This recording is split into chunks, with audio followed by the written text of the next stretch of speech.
We want to bring in Katherine Manners. She is a psychotherapist who, at one time, led a trauma therapy support group for survivors of the Boston Marathon bombing. She's also the co-founder of Resilience Works, a consulting firm that provides training to trauma-exposed organizations.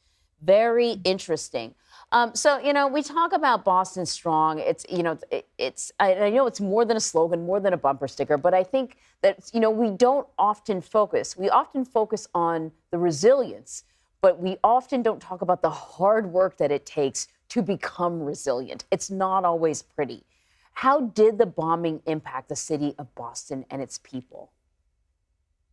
Yeah, I think the idea of Boston Strong was tremendous for a lot of people. People really needed it. It brought the community together in very constructive ways, and it gave folks purpose and a reason to carry on for each other. So I think Boston Strong is an incredibly important tool for many folks who were affected by this bombing. But it also left some folks behind because the expectation that people were going to be resilient and Right. come through and feel good about, this whole experience, made them feel worse, actually, made them feel like I'm not Boston Strong, and I can't tell people that because nobody wants to hear that. Right. So then what sort of support was put in place in the aftermath of the attack? How do you support the people who say, hey, Boston Strong is not how I feel right now? Right. Yeah. Yeah. That was, I mean, there was a lot of support that came out from all areas. The Massachusetts Office for Victim Assistance received some funding and immediately set up a resiliency center out of Boston Medical Center. And that was a place for people to drop in, to have support groups, to organize themselves, that sort of thing.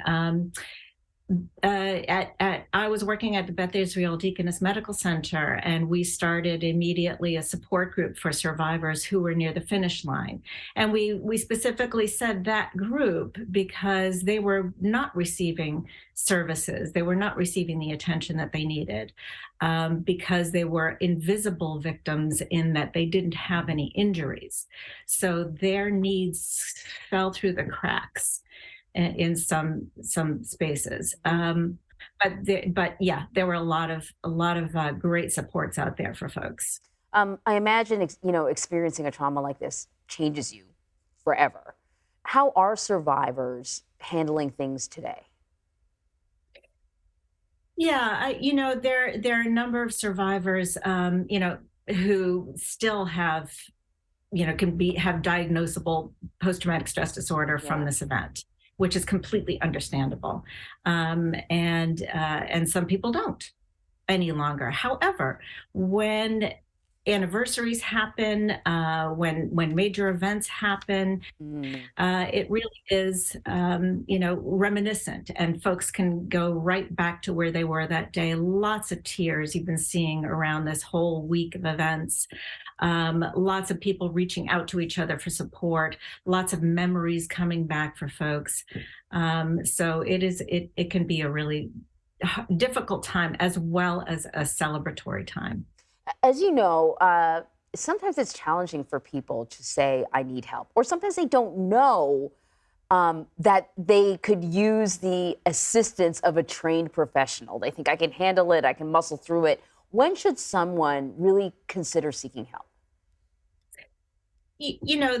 I think the obvious thing is when your symptoms are interfering with your daily functioning. Mm.